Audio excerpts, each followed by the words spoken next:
สวัสดีจ้าเพื่อนๆที่รักการเกษตรและเพื่อนๆชาวสวนพริกทุกท่าน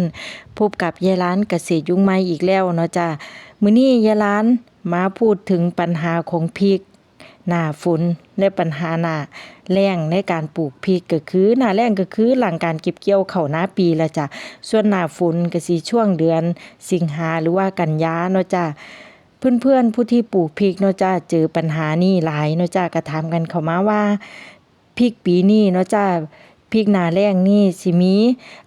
โรครากเน่าค้นเน่าใบเหลืองหรือว่าใบหงิกใบเหี่ยวใบแห้งนั่นล่ะจ้ะ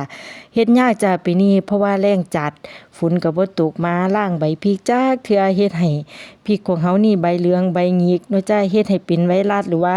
เฮ็ดให้เกิดเพลี้ยไฟลายแดงหรือว่าแมงวีขาวศัตรูพืชต่างๆล่ะจ้ะยายหลานจึงแนะนำเนาะจ้ะอย่างเช่นสวนนี้เนาะจ้ะที่แรกเฮ็ดยากเกิดปัญหาใบหงิกเหลืองงอแต่ว่าเมื่อเกิดแล้วเฮาก็ต้องมีการยับยั้งและรักษาถึงแม้สิบ่ได้100%แต่ว่าเฮาก็ต้องยับยั้งไว้ก่อนเนาะจ้ะรักษาได้ในระดับหนึ่งยายหลานมีเคล็ดลับดีๆเนาะจ้ะมาบอกแต่ว่าเฮาต้องมีการป้องกันเริ่มแรกก็คือเนาะจ้ะยายหลานลงแปลงปลูกยายหลานสิใช้เนาะจ้ะซุปเปอร์ไตรโคเดอร์มาจากของผลิตภัณฑ์เทพมงคลเป็นการคัดสรรเชื้อราตัวที่ดีนะจ๊ะที่สุดมีประสิทธิภาพไม่ยับยั้งป้องกันรักษาบ่ให้เกิดเชื้อราตัวที่บ่ดีขึ้นนี่ล่ะจ้ะเป็นการป้องกันในโรคพืชอย่างเช่นรากเน่าค้นเน่าใบเหลืองใบหงิกใบงอใบเหี่ยวล่ะจ้ะนี่ก็คือการป้องกันเนาะจ้ะ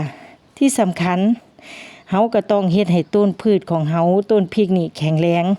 โดยการใส่สารอะมิโนมิกเนาะจ้ะช่วยเร่งการเติบโตฟื้นฟูต้นให้แข็งแรงเร่งรากแล้วก็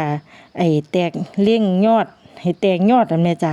เฮาก็ต้องมีการบำรุงให้ต้นพืชของเฮาแข็งแรงเนาะจ้ะพืชของเฮาก็จังสิห่างไกลโรคเฮ็ดให้รักษาง่ายส่วนนี้เนาะจ้ะที่แรกปลูกหลังการเก็บเกี่ยวข้าวหน้าปีที่แรกเกิดใบเหลืองหงิกงอมึงดูจ้านี่คิดเกิดตั้งแต่บ่ทันได้เป็นหน่วยบ่ทันได้ออกผลพุ่นล่ะจ้ะคิดว่าสิบ่ได้เก็บแล้วเนาะจ้า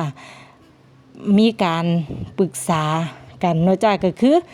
ส่วนพี่สาวยายหลานนี่ล่ะจ้ะก็เลยลองใส่เบิ่งเนาะจ้าได้ผลจ้ะได้ผลยับยั้งได้แล้วก็รักษาบ่ได้100%แต่ว่าบางต้นก็เซาเนาะจ้าแต่ว่าต้นที่เป็นแล้วก็บ่เป็นเพิ่มอีกเนาะจ้าก็คือสามารถยับยั้งได้แล้วก็รักษาได้ในระดับหนึ่งผลิตภัณฑ์ที่เฮาใช้เนาะจ้าก็คือโคโตซานมิกเนาะจ้าโคโตซานมิกนี่ก็คือแก้ปัญหาโรคพืชเด้อจ้าก็คือแก้ปัญหาเชื้อราแล้วก็ไวรัสแก้ปัญหาแบคทีเรียเนาะจ้าเป็นสูตรเสริมภูมิต้านทานของพืชเฮาสามารถฉีดพ่นได้เนาะจ้า3-5 มื้อฉีดเทื่อนึงหรือว่าถ้าพืชของเฮาหรือว่าพริกของเฮานี่มีใบหงิกเหลืองงอเฮาก็ฉีด2-3 มื้อฉีดที่แน่เนาะจ้าถ้าดีขึ้นสามารถยับยั้งในระดับหนึ่งเฮาก็เว้นไว้อาทิตย์นึงเฮาก็จังฉีดเทื่อนึงเนาะจ้านี่ล่ะจ้าเป็นสูตรดีๆหรือว่าเคล็ดลับดีๆทั้งสวนพี่สาวกับสวนยายหลานไส้เนาะจ้าปีนี้เนาะจ้าพริกหน้าแล้งหรือว่าพริกหลังการเก็บเกี่ยวข้าวเฮ็ดยากบางส่วนทางชัยภูมิบ้านแทนพิกัดบ้านน้ำมังของยายหลานนี่ได้ปล่อยถิ่มก็มีเนาะจ้าเพราะว่าปลูกแล้วมีใบเหลืองหงิกงอพืชบ่เจริญเติบโตเพิ่นหาสารตัวใดมาฉีดแล้วก็บ่เซาแต่ว่าบางส่วนเนาะจ้าใส่ตัวนี้บ่แม่นบางส่วนเนาะจ้าพี่สาวของยายหลานเองล่ะจ้านี่ใส่ตัวนี้เนาะจ้ารักษาก็คือโคโตซานมิกนี่ล่ะได้ผลจ้ายับยั้งได้ส่วนที่เป็นแล้วก็หายถึงแม้บ่ได้100%แต่เฮาได้ผลผลิตเฮ็ดบ่ให้ขาดทุนเนาะจ้าเฮ็ดยากอีหลีจ้าปีนี้แล้วก็ได้ผลผลิตน้อยแต่ว่าเฮายังดีที่เฮาพ่อสารตัวนี้ก่อนเนาะจ้าก็เลยเฮ็ดให้ได้ผลิตภัณฑ์เนาะจ้าส่วนคลิปนี้ยายหลานก็นำความรู้เล็กๆน้อยๆมาฝากให้เพื่อนชาวเกษตรของเฮาลองเฮ็ดเบิ่งเนาะจ้า ถ้าสวนใดเกิดปัญหาคือกันนี่ลองเฮ็ดเบิ่งเด้อจ้าเฮ็ดเบิ่งผลิตภัณฑ์ของเทพมงคลยาล้างก็สิปักตะกร้าเนาะจ้าหรือว่าปักผลิตภัณฑ์ไว้มุมคลิป